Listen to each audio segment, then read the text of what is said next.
Bonjour à tous. Dans la dernière vidéo, je vous ai présenté la nouvelle série de vidéos qui arrive et aussi d'articles. Et nous avons vu la semaine dernière le programme de Zemmour sur la justice. Cette semaine, je vous propose de voir le programme d'Éric Zemmour sur l'immigration. Donc passons dès à présent à l'immigration et de la même manière, voyons certaines définitions importantes. D'abord, qu'est-ce qu'un étranger ? C'est une personne qui réside en France et ne possède pas la nationalité française, soit qu'elle possède une autre nationalité, à titre exclusif, soit qu'elle n'en ait aucune. C'est le cas des personnes apatrides. Ensuite, qu'est-ce qu'un immigré, puisqu'il faut faire la différence entre étranger et immigré. C'est une personne étrangère née à l'étranger et résidant en France. Un immigré peut donc être français s'il a acquis la nationalité française. Ensuite, qu'est-ce qu'un descendant d'immigré ? C'est une personne née en France et ayant au moins un parent immigré. Je rappelle la définition d'un mineur non accompagné, ou MNA.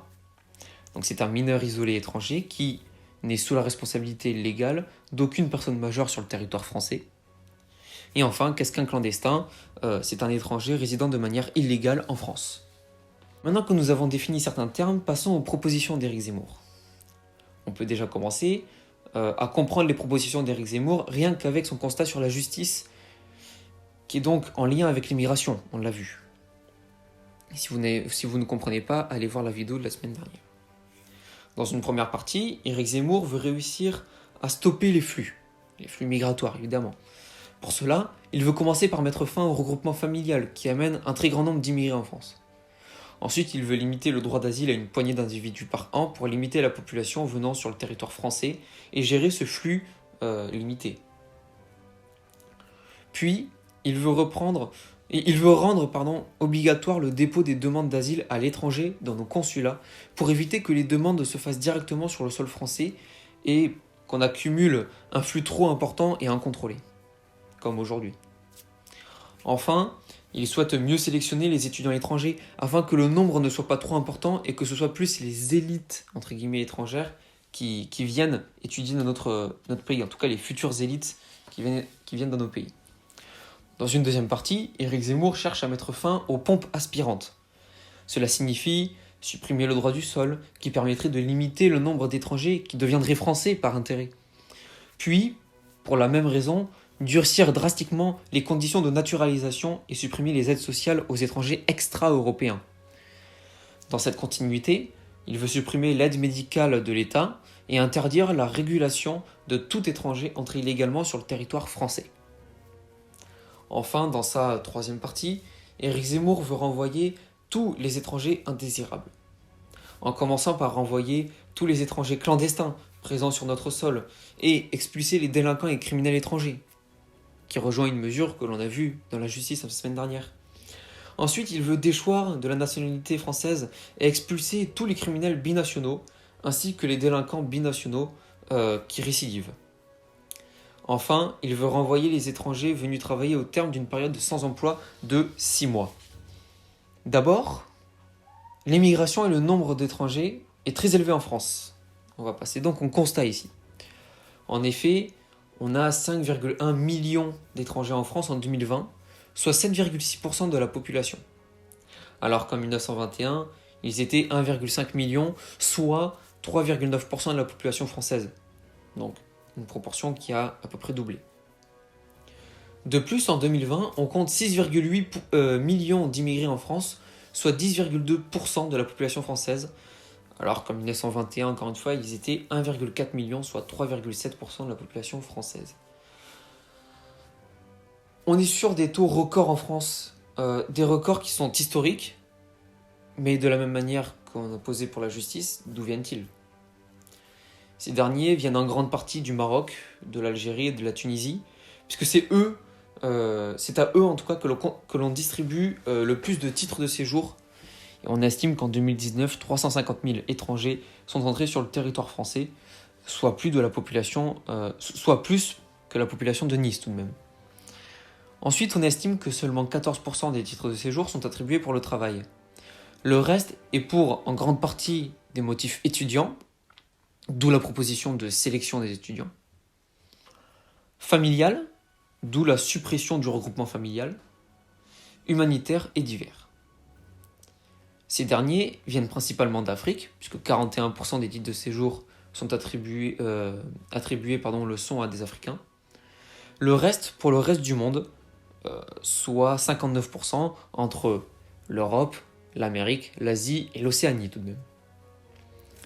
Par la suite, on observe que les demandes d'asile ont été multipliées par 3,5 en 20 ans, passant de 40 000 à 138 000, et n'ayant fait qu'augmenter entre 2000 et 2020. De plus, on estime qu'un demandeur d'asile coûte 830 € par mois à l'État.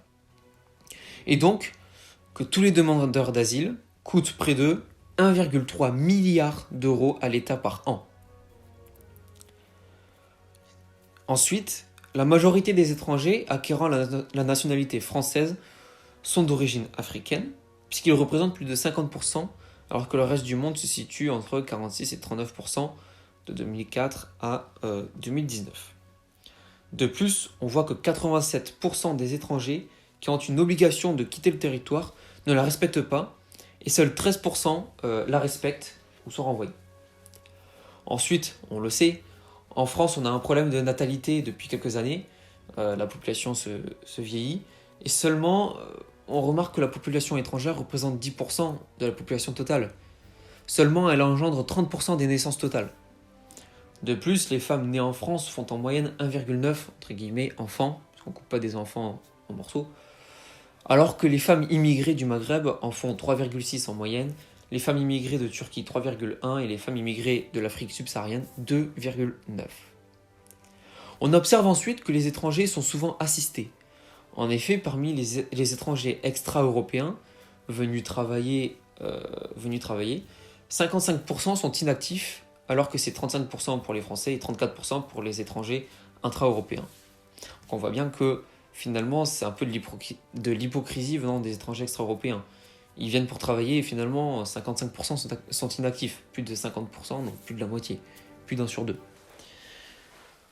Puis on voit que le nombre d'enfants nés de parents extra-européens explose. En 2017, à Courneuve, on les compte à 75% contre 47% en 1990. Pareil sur tous les autres endroits. À Aubervilliers, 70% en 2017 contre 39% en 1990. À Sauvran, 62% en 2017 contre 33% en 1990. À Paris, dans le 13e arrondissement, 41% en 2017 contre 27% en 1990. À Paris, au 19e arrondissement, 50% en 2017 contre 40% en 1990. À Paris, 20e arrondissement, 42% en 2017 contre 35% en 1990. À Limoges, 32% en 2017, 12% en 1990. Et à Rennes, 28% en 2017 contre 9% en 1990. On voit très bien que du coup le nombre d'enfants nés de parents extra-européens ne fait qu'augmenter dans plusieurs endroits. Ensuite, le coût de l'aide médicale de l'État a été multiplié par 7 en 20 ans, passant de 139 millions d'euros en 2020 à 920 millions en 2020, soit une augmentation de 781 millions d'euros en 20 ans. Le nombre de clandestins bénéficiant de l'aide médicale de l'État a été multiplié par 4,5 en 20 ans, passant de 75 000 en 2000 à 350 000 en 2020, soit une augmentation de 275 000 clandestins bénéficiaires. Cela pourrait expliquer l'augmentation du coût de l'aide médicale de l'État. De plus, un clandestin coûte aujourd'hui 2 630 € par an à l'État, alors qu'en 2000, c'était 1 850 € par an. Enfin, un mineur non accompagné coûte en moyenne 50 000 € par an à l'État.